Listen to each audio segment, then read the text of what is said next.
This is One Sentence News, a daily podcast featuring 3 news stories with a sentence-long summary and 1 sentence of context apiece. I'm Colin Wright. This is a sponsored message. I've been using Anchor as my podcast host for a while now, and it's been a pleasure to use. Anchor offers benefits that most other hosts do not. It's free to use, but it also has a collection of tools that allow you to create a podcast completely within the Anchor website or smartphone app. They distribute your show to Apple Podcasts, Spotify, and all the other distribution channels without any additional effort on your part, and you can make money from your podcast without any minimum audience size. So you can use it as a more traditional podcast host like I do, but it's also got everything you need to start a podcast from scratch. If you're keen to give it a shot, download the free Anchor app or go to anchor.fm to get started.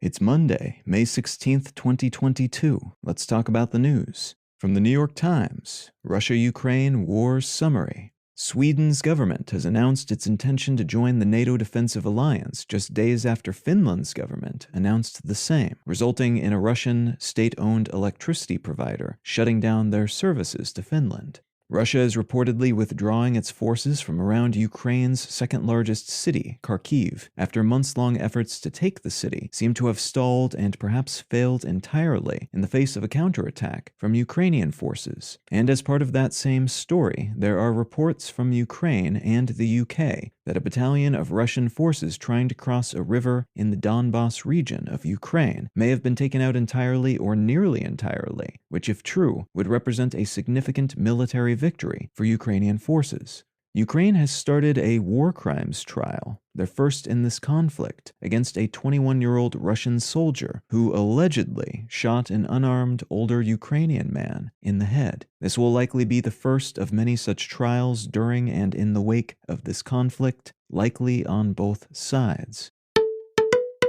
From Reuters, North Korea reports first COVID outbreak, orders lockdown in, quote, gravest emergency, end quote. After 2 years, the North Korean government has acknowledged local cases of and deaths from COVID-19 and has said that the country is facing a serious emergency requiring a national lockdown.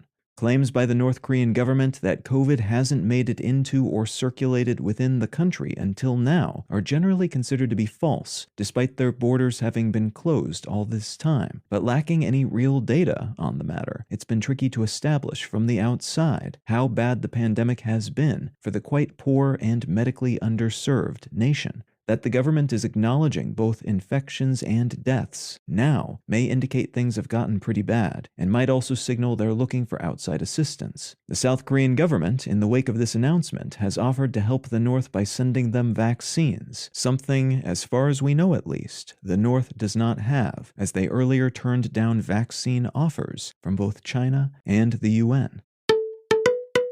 And from the Associated Press, 10 dead in Buffalo supermarket attack, police call hate crime. An 18-year-old man opened fire at a Buffalo, New York supermarket on Saturday, killing 10 people and wounding 3 others. The young man live-streamed his attack to the primarily gaming-focused streaming platform Twitch using a helmet camera, was wearing a bulletproof vest and other tactical gear, and was white, which is meaningful because he seemed to be targeting black customers at the supermarket, and to have maybe even driven 200 miles to that particular grocery store because of its primarily black customer base. The FBI is currently treating this shooting as a racially motivated terrorist attack, and are working to confirm that the shooter is responsible for a manifesto posted online in which he seemingly explains his actions through the lens of racist anti-immigration and anti-Semitic beliefs.